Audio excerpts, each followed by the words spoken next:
Welcome back to the channel. Today we are reacting to a book titled 1919 by Ewing.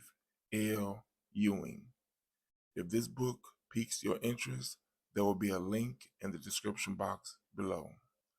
Also consider checking out my second YouTube channel named See My Power. It's the men's version to this YouTube channel. Help me get this video to 1,000 likes. Also, don't forget to like, share, watch more videos, and subscribe to the channel. Taunter Audio, a division of Recorded Books, presents 1919 by Eve L. Ewing. Narrated by Eve L. Ewing.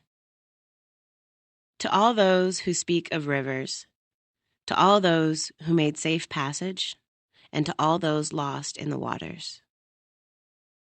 The report contains recommendations which, if acted upon, will make impossible, in my opinion, a repetition of the appalling tragedy which brought disgrace to Chicago in July of 1919.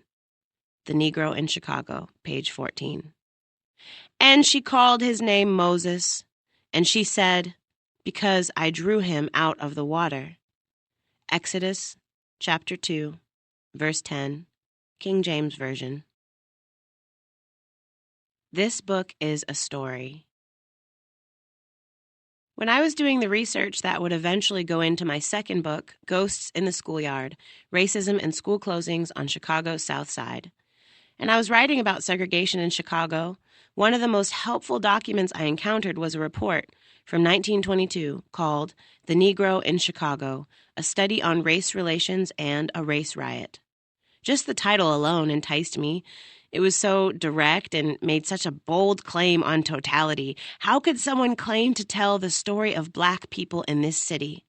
The whole story. This report was prepared by a committee appointed by the governor, made up of 6 Black men and 6 white men, all deemed by their peers to be upstanding and respectable citizens. Its stated purpose was to dissect the 1919 race riot that had happened in Chicago 3 years prior, to analyze its causes, and try to prevent something like that from happening again. In order to figure out the race riot, the authors reasoned, what they really had to figure out was the reality of everyday life for Black people in their era, and so that's what they set out to do. For my writing of Ghosts, I needed one specific thing from the Negro in Chicago, and that was information about housing segregation at the beginning of the Great Migration. But as I was doing my research, I kept getting sucked into other parts of the report, things that were tangential to my work but were so fascinating. They gave me a view into Black life in my city a century earlier, and so many things struck me as being either radically different or completely unchanged. And even though this was a government-commissioned report, many of its passages immediately made me think about poetry. They were so narrative, so evocative, so imagistic. The report was like an old tapestry with loose threads sticking out, and I wanted to tug on them and see what I could unravel, see what new thing I could weave. And then there was the matter of the race riot itself. I knew that 1919 had been known as the Red Summer for the wave of race riots that swept across the United States.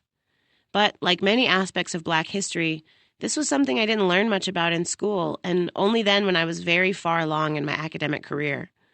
Most of what I know about 1919 I learned through self-study when I was in graduate school.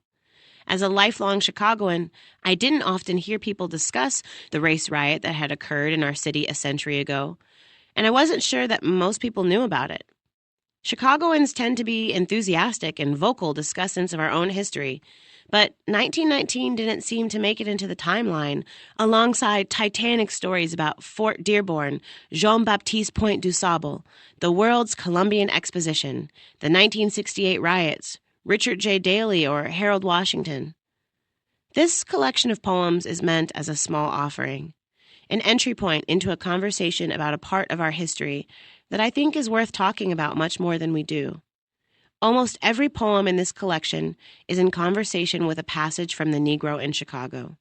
You'll hear those passages at the beginning of each poem, with a page number representing the place where you can find the passage in the Negro in Chicago. The report is a publicly available document. I like to use poems as what-if machines and as time-traveling devices, and I'm grateful to have had the chance to do that with this project. I learned a lot, and I hope you learn something too, and then go tell someone else about it. Before. In the beginning of the 20th century, the first Great Migration was underway. Black people fled the South in droves. They sought an escape from sharecropping and the terror of lynch mobs that tormented innocents.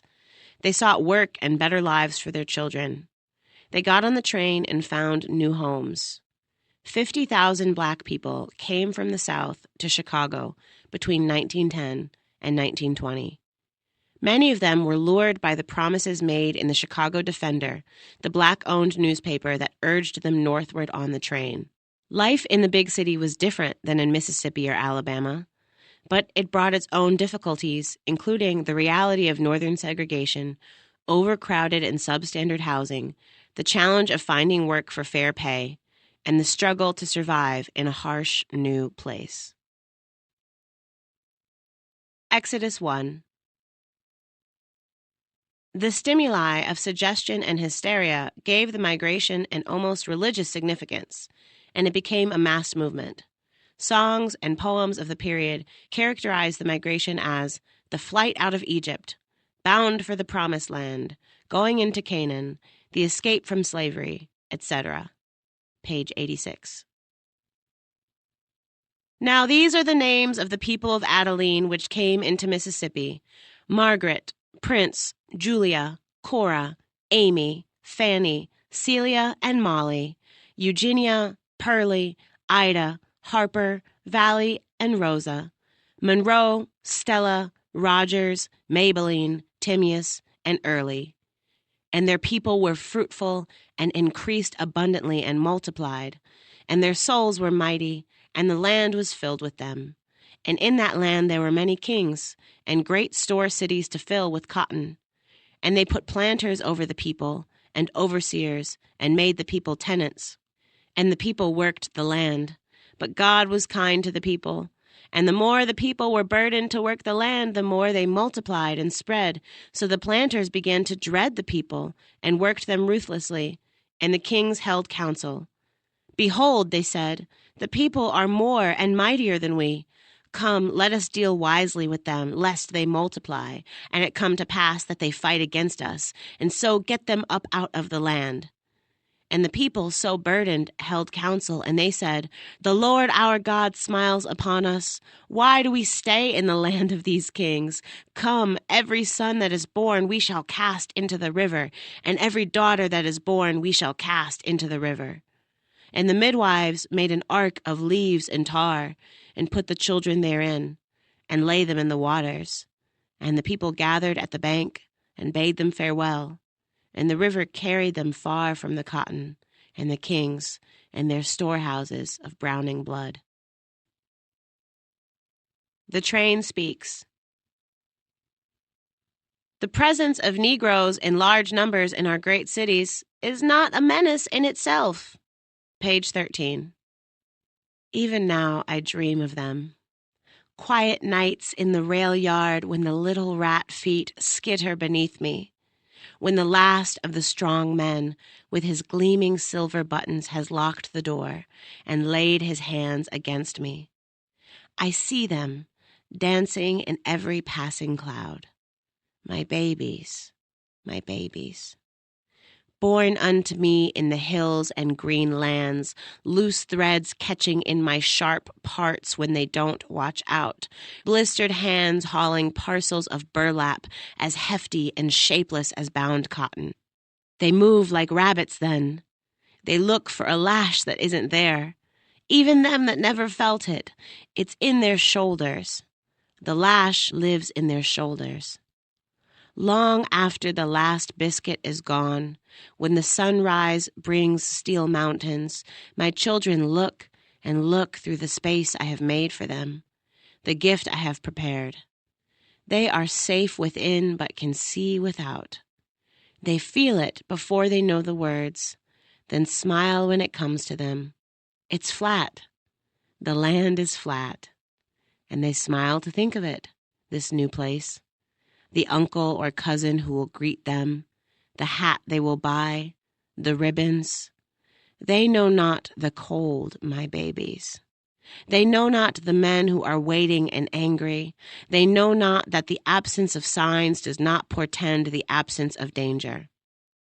My children, my precious ones, I can never take you home. You have none. And so you go out into the wind. In November. Frozen death better. To die from the bite of frost is far more glorious than that of the mob. I beg of you, my brothers, to leave that benighted land. You are free men. From the Chicago Defender. The first night I thought of my last night at home, of my uncle, like a fish, on a line, mouth moving, without speech, eyes like glass, shiny and dead, strung up on a tree they don't have here, where the winter, they told me, is death itself, petrified men found on dirt frozen to rock. And maybe that will be me, a stone man, a tower of ash, needles where fingers were, and my eyes, too, gone to glass, found here, this first night, beneath a tree I have never seen, other men weeping in the dark, hearts broken at their belief that leaving the darkness meant finding the sun. But in the morning I rise, resurrected, an angel of the hard black ground. At the summit. The great opportunity had come to escape from what they felt to be a land of discrimination and subserviency to places where they could expect fair treatment and equal rights. Chicago became to the Southern Negro the top of the world. Page 2. By the time they got there, most of the intrepid team had perished. The ground was too hard to bury their bodies. Those that survived laid them in a neat row beneath a cliff overhang and decorated them how they could. A smooth stone here, a bird's feather carried from below, a shining coin from the recesses of a pack. They said words that sounded nice. Holding hands would mean exposure, and that would be the end, but each was able to lay a heavy, guarded, and shrouded palm on the shoulder of the next. And when they arrived, at the top of the world at last, when all creation was laid before them, the furious wind in their eyes, the possibility of descent uncertain. This was the first thought, a small bloom in each heart. Not the glory that awaited them if they made it back, not the miracle of this murderous planet. Each thought of the weight of a hand on a shoulder, the heaviness, and the little heat. Coming from the stockyards. The change of home carried with it in many cases a change of status. The leader in a small Southern community, when he came to Chicago, was immediately absorbed into the struggling mass of unnoticed workers. School teachers, male and female, whose positions in the South carried considerable prestige, had to go to work in factories and plants because the disparity in educational standards would not permit continuance of their profession in Chicago. Page 95. Anytime I get on the streetcar with the blood of the steers blossoming across the front of my canvas pants, my clothes call cattle more than man. Not all the white men cringe, dressed as some are in the same rusting dullness and dread. Every one of us a hook, a slicing knife, a chain, a pile of offal. $40 a week is worth the stain of death and the smell. Good men make more or less by whim. Each one of us a foundry, hands to cut, to carry, knees to bend. This is still new to me. I called myself a scholar in Georgia, though that was part fancy. Just enough reading and writing to be of worth to my neighbors. Katydid people, summer song folk. They sent me the children after harvest. Loveliest were the days when we made the woods a grand schoolhouse, marching 2 by 2 to the creek to recite Wheatley or Dunbar. Naturalists, the lot of them, calling out every tree by name, every fish. On the streetcar, I am lonely for them. Here, a white boy catches my glance, pulling his mother's sleeve and whispering loudly, "What's he got?" The question hangs ugly until I break its hold. I wave the book at him. "Read this yet?" His eyes drift over the red and the yellow and brown of me. Smiling, he nods. His mother frowns, drawing him nearer. He speaks. "That's Tarzan of the Apes. My papa read it to me. He told me Tarzan is like—" Under his mother's coat, he goes on, but his mouth is covered, voice muffled, and she looks out the window, away from me. What a thing, to be an invisible man, seen only by a babe. I recall my old pupils. X is how they signed their names when they first came to me. To each I said, "No, you have a name." And I wrote with them until they wrote alone.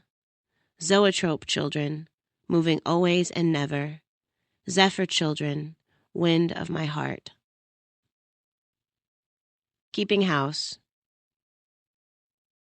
White persons are generally uninformed on matters affecting Negroes and race relations. This same ignorance applies to Negroes, though not to the same degree, for they know white people in their intimate personal and home relations, and in connection with their work in factories and stores. They read their books and papers, and often hear their discussions. Page 436. "Do not steal," she said, "and you can stay here for months, years even." Her mouth a red line. She never asked if I wanted to stay there. Each room has secrets. In the parlor, an urn rests near the windowsill. 1905. And beneath, 1917. A psalm. She weeps in the tub. Steam crawls beneath the door and creeps up the window as I scrub soot from the wall. Dirt still finds the rich. I waited 4 months, and now I do steal. Small things. A porcelain mouse. A black stone from the garden. She only checks the cupboard. My mother taught me to be silent in their homes. They forget you're there. This way, you pass as a ghost. Come and go as you please. Hushed. I learn much this way, of the city, its powers, its promises made. I scour pots and whisper my plans as water rushes. After 7 months, I begin to steal food too. A cup of flour, a brown egg in my bosom. She no longer speaks to me. At night, when I wait in the dim hallway to wash, I touch the black stone. I wonder at my fortune that something like this is mine. Anatomy, a treatise on the manifest differences of the Negro. The problem. The relation of whites and Negroes in the United States is our most grave and perplexing domestic problem. It involves not only a difference of race, which as to many immigrant races has been happily overcome, but wider and more manifest differences in color and physical features. Page 23.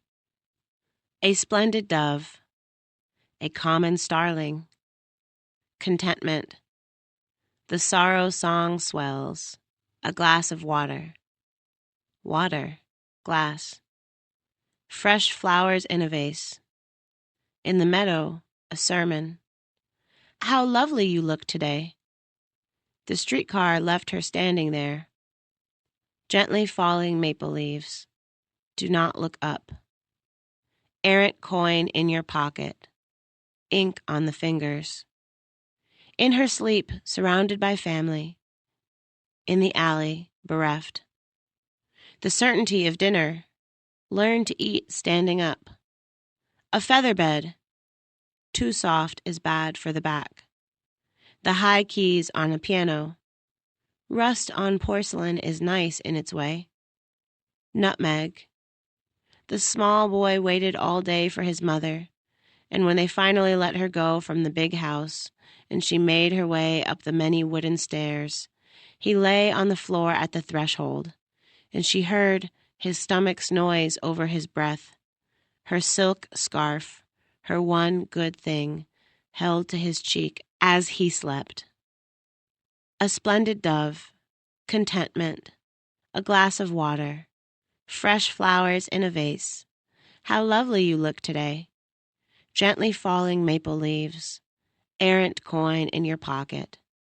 In her sleep, surrounded by family, the certainty of dinner, a feather bed, the high keys on a piano, nutmeg, a common starling, the sorrow song swells, water, glass. In the meadow, a sermon. The streetcar left her standing there. Do not look up. Ink on the fingers. In the alley, bereft. Learn to eat standing up. Too soft is bad for the back. Rust on porcelain is nice in its way. The small boy waited all day for his mother, and when they finally let her go from the big house and she made her way up the many wooden stairs, he lay on the floor at the threshold, and she heard his stomach's noise over his breath, her silk scarf, her one good thing, held to his cheek as he slept. True stories about the Great Fire. The sentiment was expressed that Negro invasion of the district was the worst calamity that had struck the city since the Great Fire. A prominent white real estate man said, "Property owners should be notified to stand together block by block and prevent such invasion." Pages 118 and 119. Everything they tell you is wrong. The Great Fire came here in a pair of worn loafers, eating its last sandwich wrapped in paper, and the Great Fire had a smell like grease and flowers. The Great Fire did not come to eat up the homes. The homes lay down at the feet of the Great Fire, for it was godly, and it glowed. The Great Fire blessed the rooftops. The Great Fire danced with the lake shore. The Great Fire has an auntie who makes dresses, and the Great Fire wears a red pinafore and dances in a cakewalk. The Great Fire can only move at right angles. The Great Fire goes from block to block at night and kisses stray cats in the moonlight, and the cats catch the Holy Ghost. The Great Fire sits in the balcony and yells at the picture.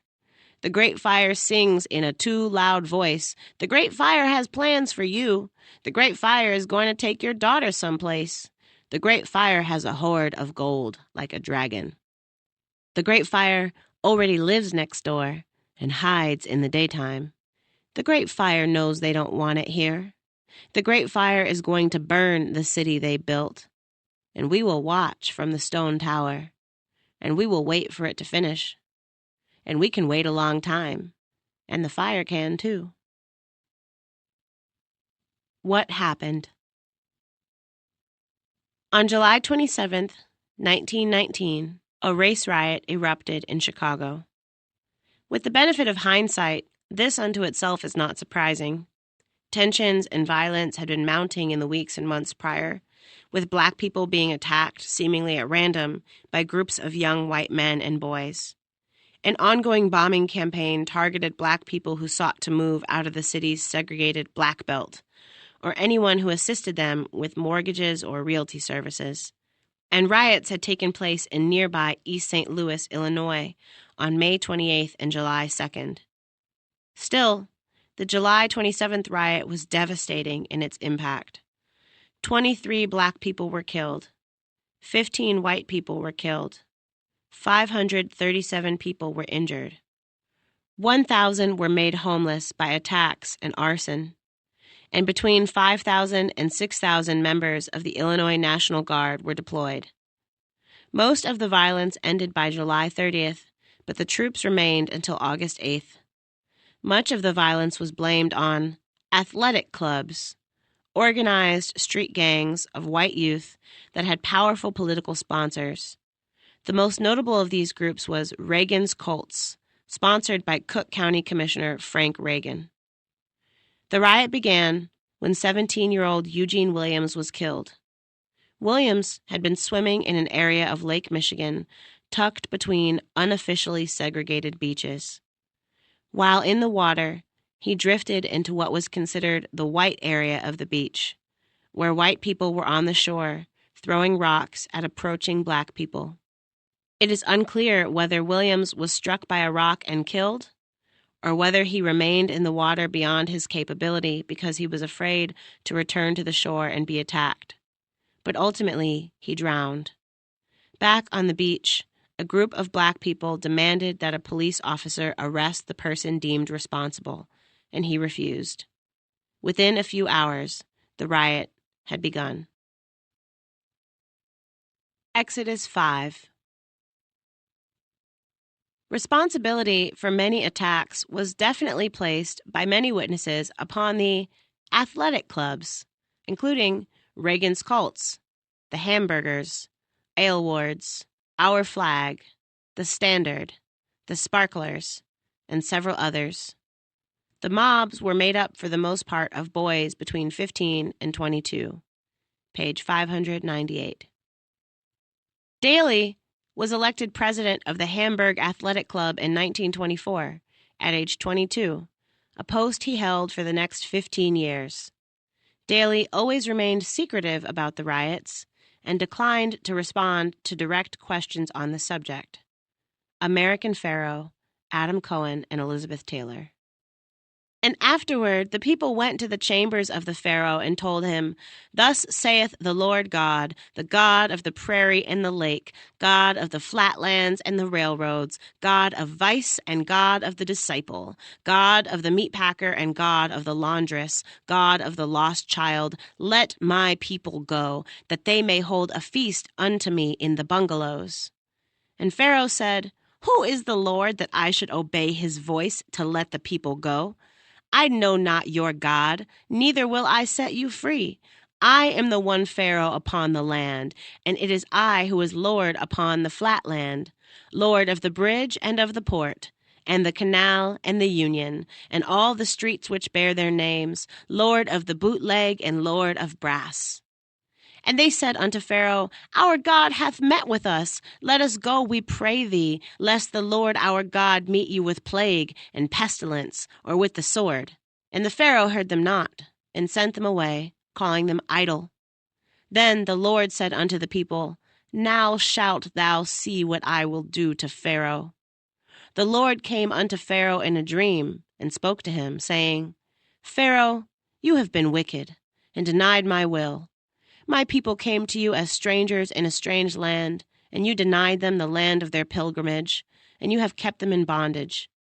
Now you will be punished for your cruelty and for casting upon them anguish of spirit."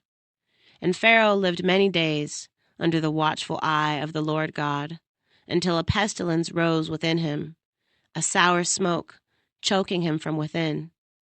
And though he still appeared in the vestige of man, a cloud moved into his spirit, and within he was no man, but a plague, like rot on the silk of corn, a filth where sugar had been.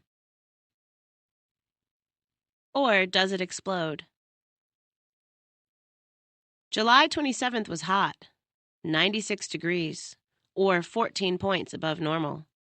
It was the culmination of a series of days with high temperatures around 95 degrees, which meant that nerves were strained. Page 11. Man, it was so hot. How hot was it? It was so hot, you could cook an egg on that big forehead of yours. You a lie. Man, I tell you, it was so hot. How hot? It was so hot, I dropped a tomato in the lake and made Campbell's soup. Nuh-uh. It was so hot, the sun tried to get in the swimming pool and everybody else had to get out. Boy, that's hot. Who you telling that day was so hot? How hot? It was so hot, our dreams laid out on the sidewalk and said, "Never mind, we good." Jump. Rope. On Sunday, July 27th, 1919, there was a clash of white people and Negroes at a bathing beach in Chicago, which resulted in the drowning of a Negro boy. Page 15. Little Eugene, Gene, sweetest I've seen. His mama told him, them white boys mean. He didn't listen to what mama say. Went to the lake that July day. No, it goes like, little Eugene W., so sorry to trouble you. Rise, Eugene, rise. Calm your mama's cries. Just sit up and look around. Don't let them bury you down. No, it goes like, down, baby, down, the water's tugging. Sweet baby, don't make me let you go. Swallow, grab the sky. Swallow, dark. Swallow, grab the sky. Swallow, dark. Grandma, sick in bed. Call on Jesus 'cause your babies. No, it goes like, all dressed in black. All dressed in black. All dressed in. And he never came back. The Pearl Diver. No arrest was made. The tragedy was sensed by the battling crowd, and awed by it, they gathered on the beach. For an hour, both whites and Negroes dived for the boy, without results. Page 4. Uses waves to her favor, knows when to resist, which is almost never. Holds the warmth in her tender parts, the fat on the hips, the breasts. Pushes the darkness aside, refusing the tangle of green.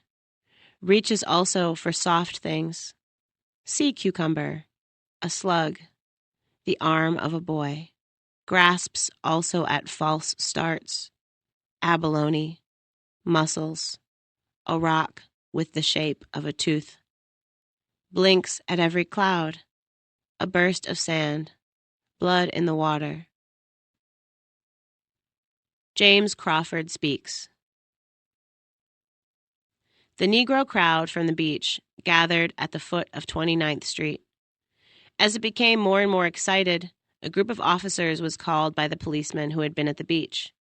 James Crawford, a Negro, fired into the group of officers and was himself shot and killed by a Negro policeman who had been sent to help restore order. Page 5. I saw the whites of his eyes before he let go the railroad tie that kept him almost afloat, almost alive, almost able to walk home, almost able to lay out first in the sand and feel the sun, almost able to face the stones, almost more than a stone's throw away, almost hidden from this terrible place and its everywhere eyes, almost free, almost not having his name in the mouths of fiends, almost not having his name in my mouth, almost nobody, nowhere, gone home to nothing. Me too. Almost nobody, like me too. I didn't want to be somebody, but he was somebody, because I saw the whites of his eyes before he let go of the railroad tie. So I spoke it. His name came out of me, and I fired. City in a Garden. After Carl Sandburg. The Negro crowd from 29th Street got into action, and white men who came in contact with it were beaten. Farther to the west, as darkness came on, white gangsters became active. Negroes in white districts suffered severely at their hands. From 9 p.m. until 3 a.m., 27 Negroes were beaten, 7 were stabbed, and 4 were shot. Page 5. Oh, my ugly homestead, blood-sodden prairie, herbs in horto, meaning, if it grows, it once came from dirt. Oh, my love, why do you till the ground with iron? Oh, my miracle, why do you fire in the dark? You, thief of dusk, you, captain of my sorrows, you, avarice, your ground is greedy for our children, and you take them as you please. The babies come from you, the train car orators and the beloved hustlers. They die, and then you send forth more. You who makes a place in a middle land. You ruthless, you seed ground, you bear the best of us and the worst in equal measure. Oh, my garden, which am I? The streetcar speaks. Streetcar routes, especially transfer points, were thronged with white people of all ages. Negro passengers were dragged to the street, beaten and kicked. Page 6. Not this freedom. I lost them, my wires sparking amidst the bruises. Sightseers. Often, the sightseers, and even those included in the nucleus, did not know why they had taken part in crimes, the viciousness of which was not apparent to them until afterward. Page 23. The sad truth is that most evil is done by people who never make up their minds to be good or evil. Hannah Arendt, The Life of the Mind. Just this once, I hope you'll forgive me for writing a somewhat didactic poem. I just didn't know how else to say that we live in a time of sightseers, standing on the bridge of history, watching the water go by, and there are bodies in the water, and the water has been dirty for so long, and the sightseers still drink from it. They buy special filters and they smile. They have nice glasses and teacups. They put sugar in the dirty water that has our bodies in it. And there are sightseers seated beneath the Tower of Empire, peering up at the lights. And there are children in the tower, and the tower has been crooked for so long. And the sightseers still look at it. They find the lights enchanting. They meet up on the weekends. They have picnics in the plaza of the tower that has our children in it. And there are sightseers looking at the House of Power, waiting to take a tour. And there are devils in the house, and the house has been wicked for so long, and the sightseers still worship it. They stand in front and take pictures. They marvel at the white pillars. They send postcards of the house that has the devils in it. And just this once, I hope you'll forgive me for asking you directly to forget the lovely water, to forget the charming pillars, because there are children in the tower. There are children in the tower. There are children in the tower, and they are dead already. This is a map. Samuel Bass, on account of the streetcar strike, was walking the 5½ miles from his work to his home when a gang of white men knocked him down 3 times and cut gashes in his nose and cheeks with their shoes. Bass hid behind freight cars till a Jewish peddler took him in his cart to State Street. A doctor was visited, but when he learned that Bass had no money, he turned him away without treatment. Page 659. This is a map of my city. Here are the places in my city where I dare not go.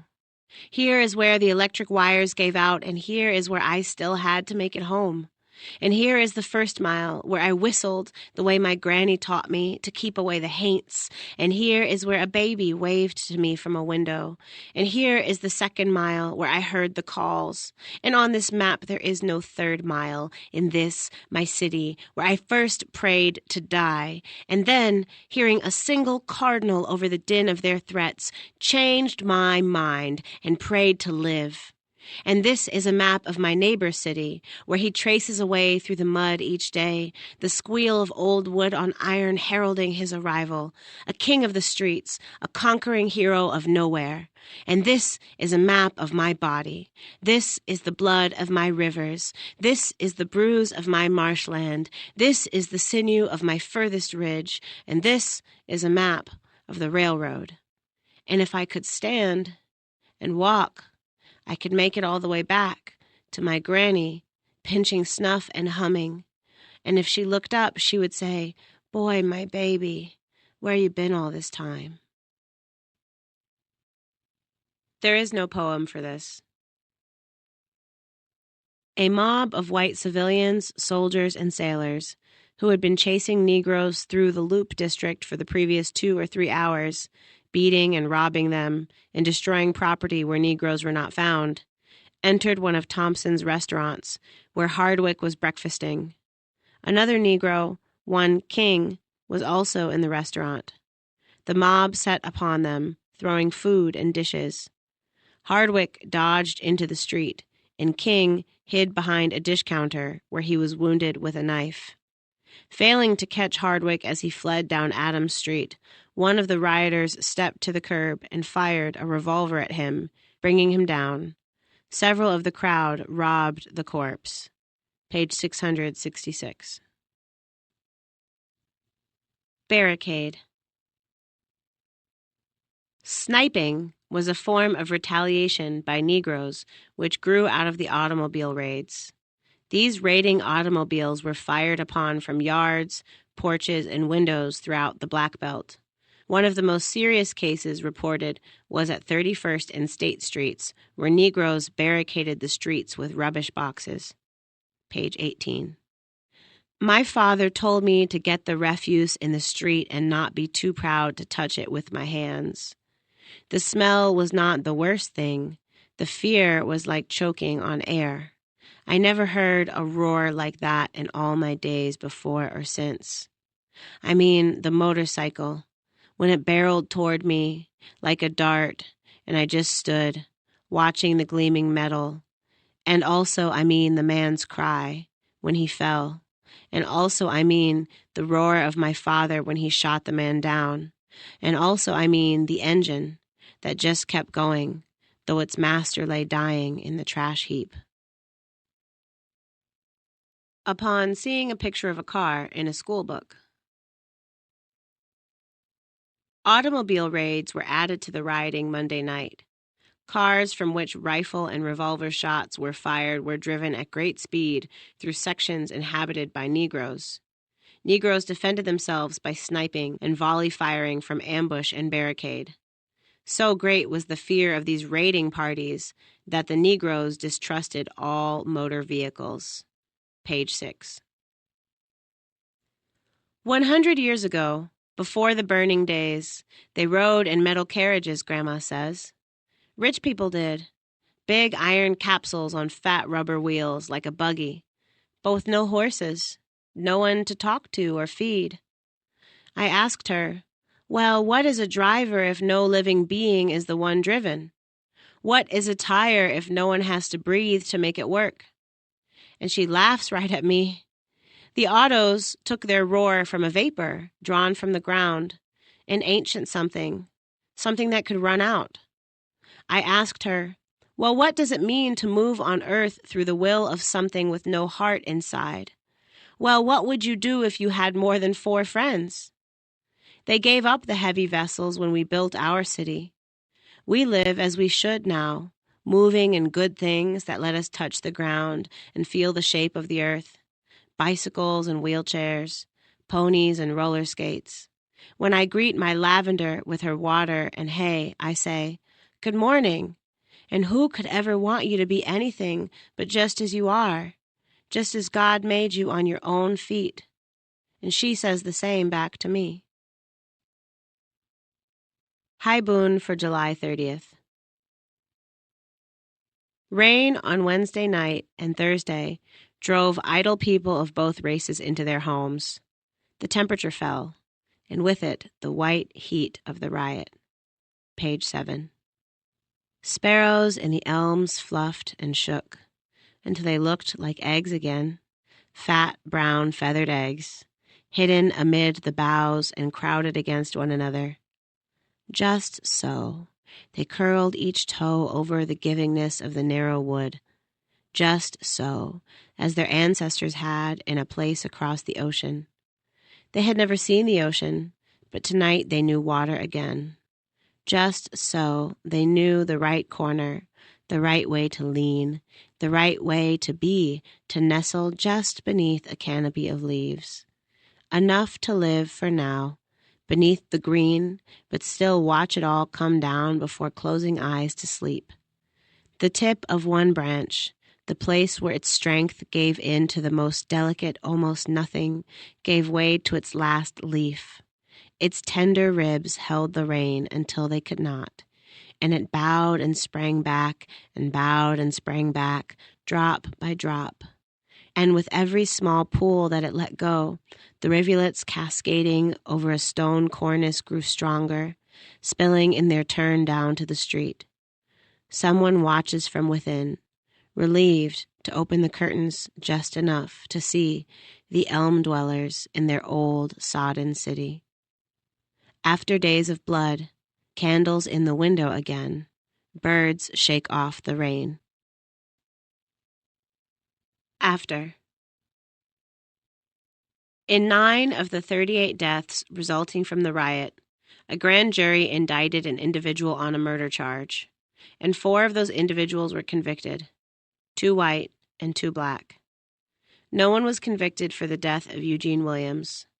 Daniel Callahan, the police officer who refused to make an immediate arrest, was dismissed from the police force and then later reinstated. The riot left an indelible mark on the city. Its sense of boundaries, of relationships between neighbors, of fear and mistrust were cemented for a century to come. Exodus 10. There is nothing in the makeup of a Negro, physically or mentally, which should induce anyone to welcome him as a neighbor. The best of them are insanitary. Insurance companies class them as poor risks. Ruin alone follows in their path. From a 1920 issue of The Property Owner's Journal, page 151. And the Lord said unto the people, Stretch out thy hands toward heaven, that there may be darkness over the city, even darkness which may be felt. And the people stretched forth their hands, and there was a thick darkness in all the city. It weighed heavy on the heads of saint and sinner alike. And the people smiled upon the darkness, and the darkness was good. For upon them the darkness was as burnt sugar, pleasing to the skin and sweet upon the lips. And the people delighted in the darkness. But upon the wicked the darkness was as a plague, and beneath it they writhed in torment, weeping and calling for mercy. The thickness of the darkness was such that they saw not one another, neither rose any from their place for days. And the people found leisure, calling to one another through the darkness as in a child's game, and they found each other in laughter. And to them all noise was joyful in the darkness, so that each found the work of the Lord in the song of the sparrow or the sigh of the sleeping infant. And it was good. But the wicked people were slothful, and found only misery in their repose. And the kings, their hearts hardened, called unto the people, and said, Go, get thee from us, take heed to thyselves, and leave the city. But the people stood in the darkness, and each reached with a staff toward heaven. And they spoke as one, saying then, Nay, for the Lord our God is with us, and the city is granted unto us. And it shall be a city of darkness for all days to come. It wouldn't take much. Officer Callahan gave his racial philosophy freely in the following remarks. It wouldn't take much to start another riot, and most of the white people of this district are resolved to make a cleanup this time. Page 451. We have been informed that the cities will activate when the public expects unrest, rest, a decision, a verdict, Sunday. If civil unrest becomes your home, please always remember the night. Any mob, police, immediate. Do not let anyone follow. Stay. Your best friend before and during a crisis. Stay. Know where the danger hits its peak. While a crisis is your radio, resources will be tremendous. Since there's a good chance you will be confined to your home, you will want to make sure you have enough. Home. Home is generally the safest place to be during riots. Don't go out. Look, the last thing you want is the chaos. However, should you find yourself outside, stay away. Make your home possible. On a day-to-day level, your wits, your eyes, means getting out. Keep focus. Keep your focus on the present. What is happening before it escalates? Be safe. An erasure of the email I received from the management of my apartment building the day of the Jason Van Dyke verdict, October 2018. Countless schemes. Countless schemes have been proposed for solving or dismissing this problem, most of them impractical or impossible. Of this class are such proposals as 1. The deportation of 12 million Negroes to Africa. 2. The establishment of a separate Negro state in the United States. 3. Complete separation and segregation from the whites and the establishment of a caste system or peasant class. And 4. Hope for a solution through the dying out of the Negro race. Page 23. 1. You don't have enough boats. We came here head to toe, and now we are millions, and now we demand to sit upright. And so you don't have enough boats. 2. You would give us the most wretched desert, not the desert of our fathers where God is watching and manna comes down like the snow. You would give us all that is barren. You would give our children sand to eat. 3. We been had that. 4. You said, hope for a solution through the dying out of the Negro race. Hope for a solution through the dying out of the Negro. Hope for a solution through the dying out. You said hope for the Negro dying. Hope through the dying. Hope for the dying out. The solution dying. You said dying. The Negro dying. The Negro hope. Hope, the Negro. You said hope for dying. Hope dying. Dying. Dying. You said hope. April 5th, 1968, after Gwendolyn Brooks. Our country is over, you see. Here lies my prettiest baby, and her glass fingertips are all over the tar. In the before, I told her, play, beloved, and from the storefront piano came legends of the mountaintop, and it made me weep. I was an ugly phoenix, but our dirt was our own. As the sun rises, now I know what we do is right.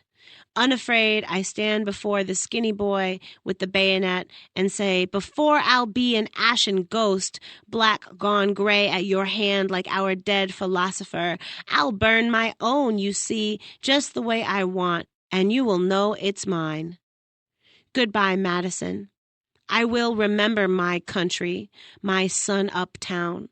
Because there on the mountaintop I saw the fire in the valley. They were coming to take you away. They came with cursed water, the hurting river they used to strike down the children of Birmingham, each life a bad joke in their bull eyes. And I said, not here, not never, not Madison, and exulted in the shadow of the first fire.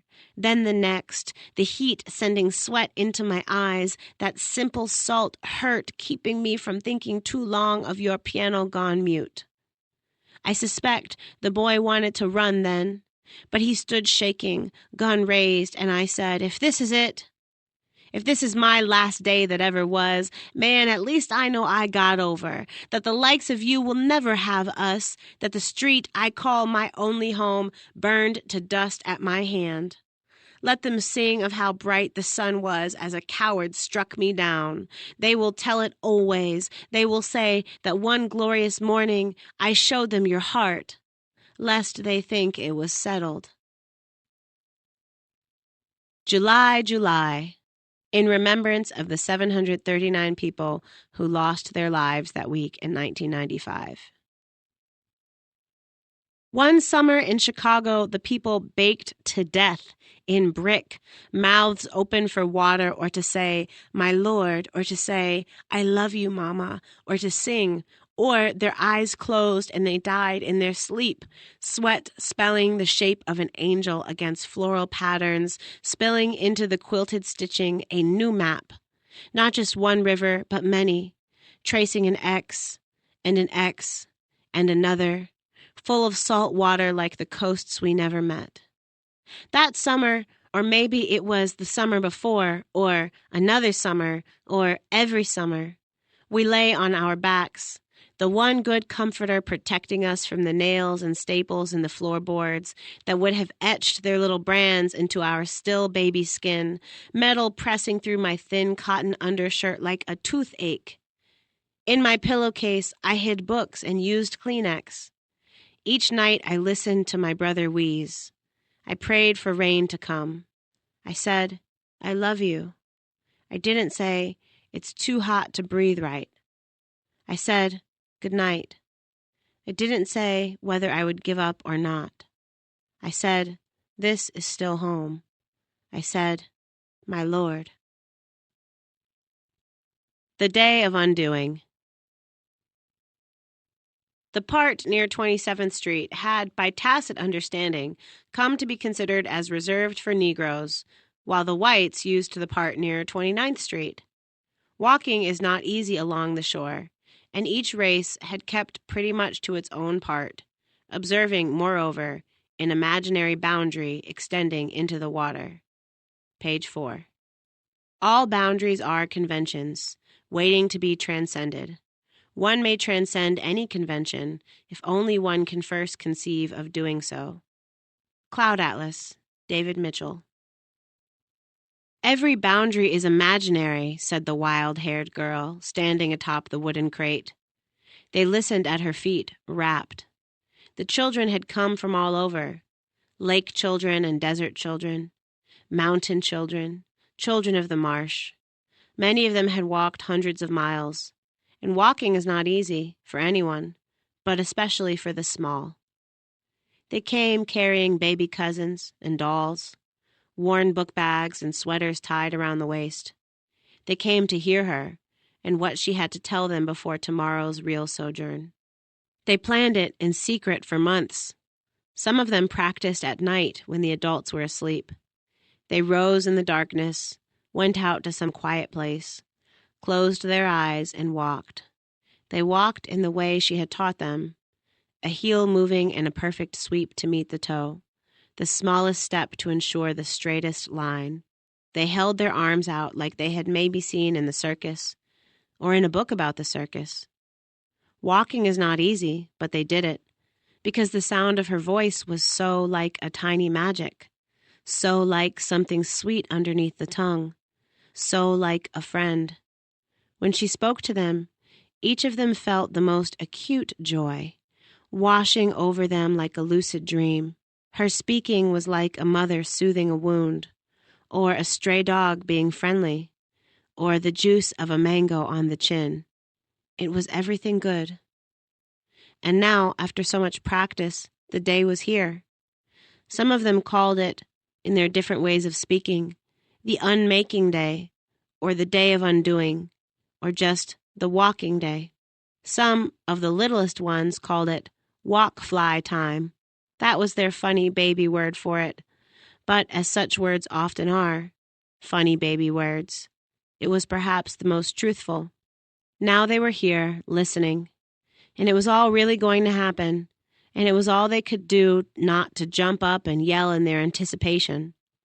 Some of them did just that, and a few others, and soon as she watched over them, they were all leaping and hollering, cartwheeling and somersaulting, doing the many dances of their many homes, and the little ones just gumming on pieces of bread and watching through toothless grins. And they all danced like that until they were tired and it was time to sleep. They lay out under the stars, and she wanted them to sleep well, for they would rise with the sun. And so she sang them a song about the lake and the desert, and the mountain and the marsh. And they slept like that, tangled together under the canopy of her voice.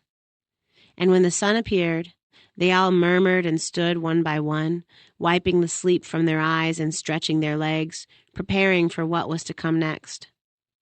And all the grown people came outside, searching, wondering where their children had gone, calling their names and crying out for them. But presently they stopped their calling, because there they all were, countless of them. Countless children standing firmly front to back, their arms out, standing on lines that no one could see, lines in the dirt and the desert and the lake that no one could see, but which, for some reason, they had treated as gospel all their lives. The children stood and they smiled, toes pointed forward the way she had taught them. And the grown people looked up when they heard the voice of someone they could not see, but the voice was like something soft, something they thought they remembered from another time. And they looked back at the children, and the children were walking. But they were not touching the sand or the rock or the water anymore. They were walking in the air, one foot before the last, each toe touching each heel, and all around them there was a light, and they were more beautiful than they had ever looked. And the grown people wept, and the voice said, "Now."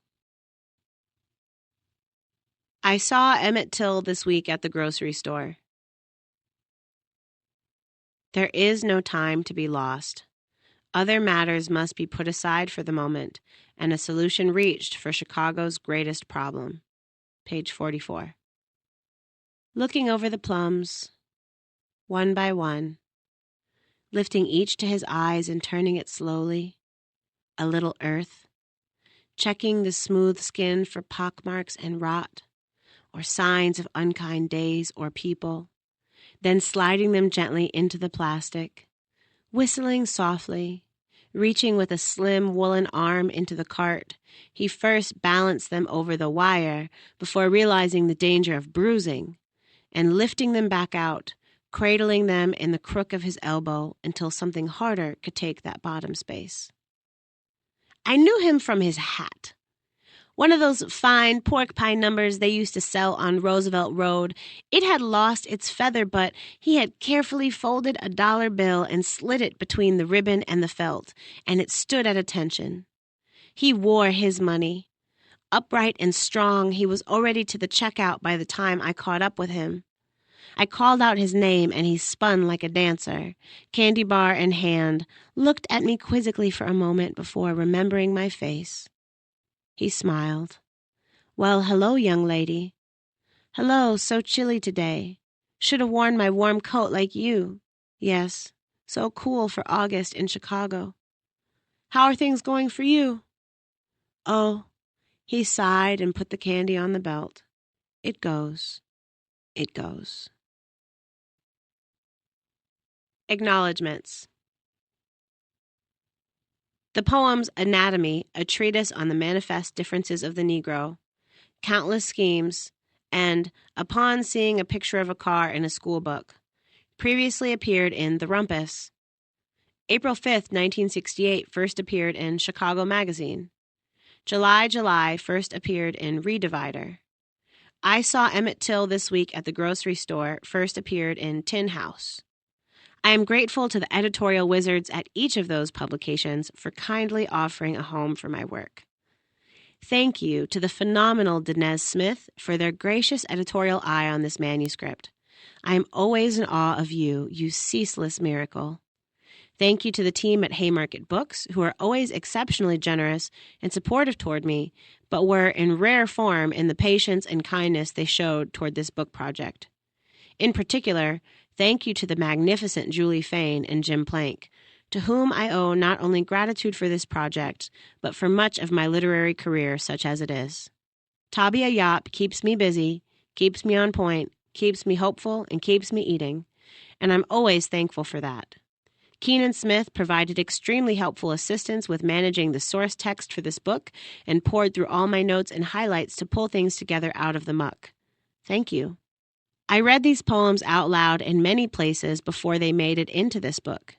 If you were in a room with me and gave me the space to do that, to try them out and see how they fit into the world, I appreciate you for that, and I thank you. Thank you to my colleagues at the University of Chicago for your ongoing support, which I do not take for granted. I have been blessed with love, support, and assistance from innumerable poets, but in particular, Thanks to Hanif Abdurraqib, Nate Marshall, and Amanda Torres for their attention along the way with this project, and to Fatima Oscar for her constant reassurance and encouragement. I would like to say thank you to these poets for many things, but most immediately just for being as you are. Elizabeth Acevedo, Kaveh Akbar, Mahogany Brown, Safia El Hilo, Shira Ehrlichman, Adam Faulkner, Jackie Germain, Terrence Hayes, Sarah Kay, Angel Nafis, Human Wen, Jose Olivares, Morgan Parker, Joseph Rios, Diamond Sharp, Clint Smith, Sophia Snow, Jamila Woods. I'm just grateful to live in the era in which you live. I am indebted to the gracious guidance and living example of many, including Tara Betts, Ross Gay, Taimba Jess, and Patricia Smith. Thank you to my marvelous family. Thank you always to my biggest supporter, my teammate, my friend, my beloved, Damon Jones. This concludes We must thank Eve L. Ewing for this masterpiece. Let me know in the comments the parts that you understood, the parts that you didn't understand, the parts that you liked, and the parts that you're ready to have a conversation on. 1919 is a great piece of work, and I'm hoping to find more of her work. Let me know your thoughts about that as well in the comments.